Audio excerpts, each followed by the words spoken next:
Hello दोस्तों, स्वागत है आप सभी का द फेवरेट स्टॉक में। और दोस्तों बहुत जरूरी हो गया है यस बैंक के बारे में बात करना, क्योंकि हम सभी जानते हैं कि जिस तरीके से खबरें आ रही हैं उस तरीके से ये माहौल बना हुआ है कि शायद कल के दिन जो है वो मार्केट डाउन जा सकता है। अभी क्यों डाउन जा सकता है, ये हो सकता है कि आपको ऑलरेडी पता हो, जिनको नहीं पता है उनके लिए बता दूं कि ग्लोबली कुछ ऐसी न्यूज आ रही हैं जिसके कारण ऐसा एक एटमॉस्फेयर क्रिएट हो रहा है कि शायद कल मार्केट डाउन जा सकता है। अगर आप चाहेंगे तो मैं ऑलरेडी एक सेपरेट वीडियो बना दूंगा कि कौन कौन सी वो न्यूज है और किस तरीके से ऐसा एक एटमॉस्फेयर क्रिएट होने जा रहा है। आप मुझे कमेंट बॉक्स में बता सकते हैं, या फिर ऑलरेडी जिनको पता है प्लीज कमेंट बॉक्स में जरूर आप बता दीजिए, ताकि और भी लोग जो है वो इसके बारे में जान पाए।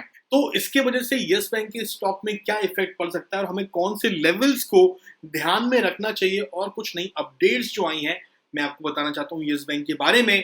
सबसे पहले दोस्तों मैं आपको लिए चलता हूँ इंडेक्स की ऊपर, आपको दिखाता हूँ कि देखिए, हम जानते हैं कि फ्राइडे के दिन जो मार्केट क्लोज हुआ था उसके बाद में ऑलरेडी निफ्टी 50 जो है तकरीबन 1% डाउन था। और भी अगर हम इंडेक्स की बात करें तो यहाँ पर ऑलमोस्ट सारे इंडेक्स ही आपको लाल निशान पर दिखाई दे रहे होंगे। इसके अलावा दोस्तों अगर हम बात करें सेक्टर वाइज इंडाइसिस की, तो यस, निफ्टी बैंक तकरीबन 1.5% के करीब डाउन था।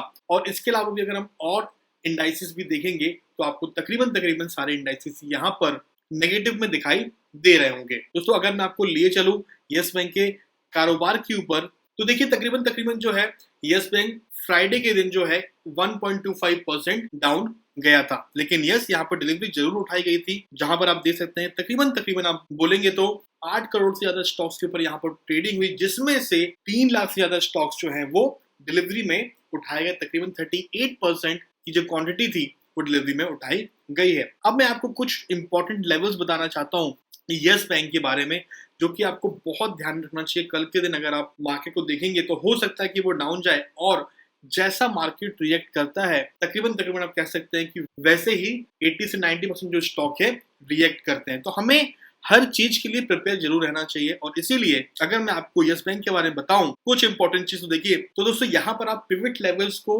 जरूर नोट डाउन कर लीजिए। तकरीबन अगर हम बात करें सपोर्ट की, तो यस, तो पहला सपोर्ट बनता हुआ नजर आ रहा है वो है 15.75 का। तकरीबन आप बोल सकते हैं कि 15.90 में लास्ट जो क्लोजिंग प्राइस निकल कर आई है यस बैंक की, वहां से 15.75 का जो पहला सपोर्ट बनता हुआ नजर आ रहा है। उसके नीचे अगर यस बैंक जाता है तो यस 15.60 एंड 15.20 का तीसरा सपोर्ट बनता हुआ हमें यहाँ पर नजर आ रहा है।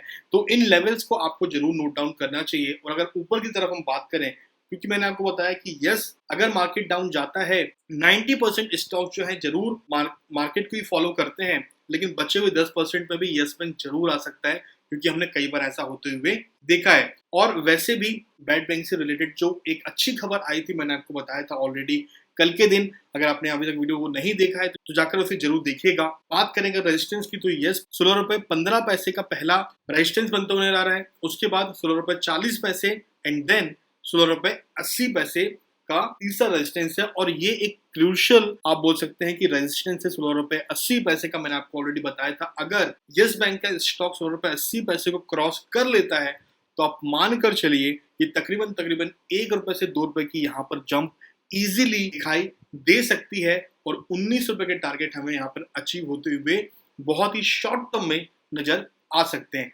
ये सारी बातें दोस्तों बहुत शॉर्ट टर्म के लिए हैं।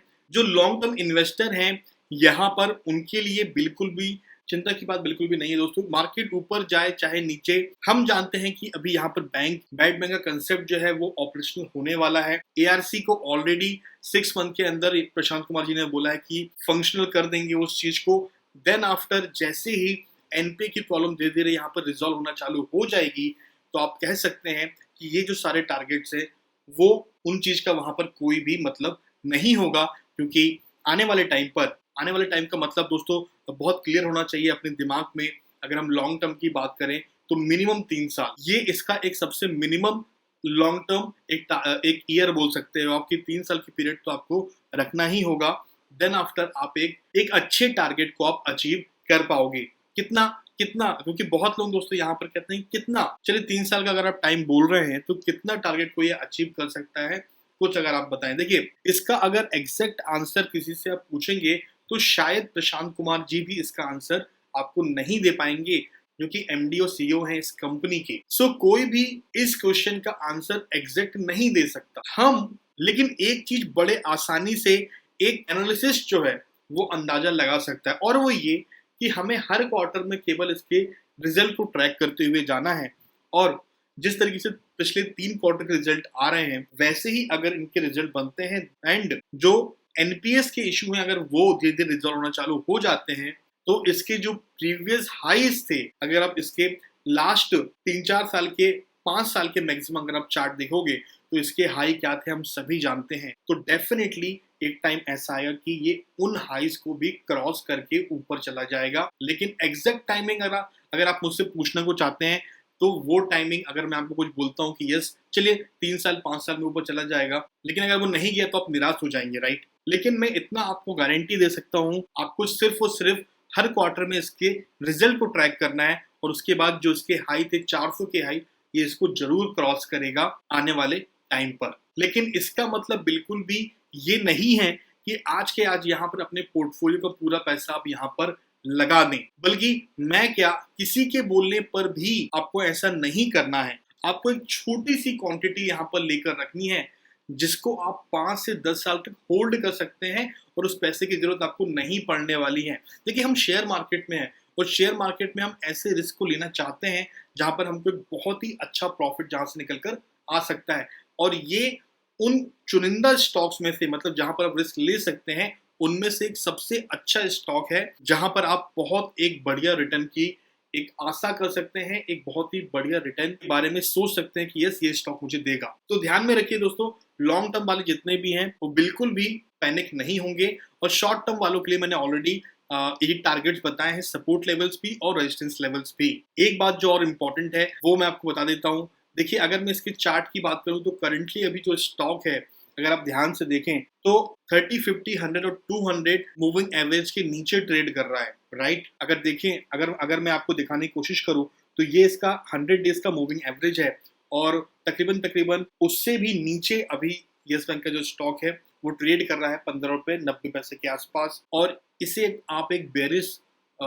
रेंज बोल सकते हैं क्योंकि चारों जो मेन क्रिटिकल मूविंग एवरेज है उनसे नीचे ये ट्रेड कर रहा है। तो ध्यान में रखिएगा, कल के दिन अगर मार्केट डाउन जाता है तो यहाँ पर हमको थोड़ी बहुत गिरावट दिखाई दे सकती है, तो उस गिरावट का फायदा उठाने के बाद डेफिनेटली बहुत से लोग यहाँ पर बाइंग भी करेंगे। देखिएगा आपको क्या डिसीजन रहेगा। अगर आप फ्रेश बाइंग करने के बारे में सोच रहे हैं तो कल थोड़ी बहुत जब गिरावट आए यहाँ पर तो आप बाइंग करने के बारे में सोच सकते हैं। जिनके पास ऑलरेडी ये स्टॉक है तो वहां पे तो यहाँ पर सेलिंग करने के बारे में बिल्कुल ही मत सोचिएगा, होल्ड करिए, और आने वाले टाइम पर यहाँ पर आपको बहुत अच्छा मुनाफा हो सकता है। बिल्कुल भी दोस्तों मैं आपको बाइंग या सेलिंग की रिकमेंडेशन नहीं दे रहा हूँ, ये जस्ट एक एनालिसिस है। आप खुद का हर एक स्टॉक को एनालाइज करो, और बाइंग करनी है या फिर सेलिंग करनी है अपने डिसीजन आप खुद लो। आपके जो भी थॉट्स हैं मुझे कमेंट बॉक्स में आप जरूर बताइए ताकि और लोग भी इस थॉट को जान पाएं। वीडियो अगर पसंद आए तो वीडियो को लाइक करना बिल्कुल भी ना भूलें, पसंद ना आए तो आप डिसलाइक भी कर सकते हैं। यहाँ तक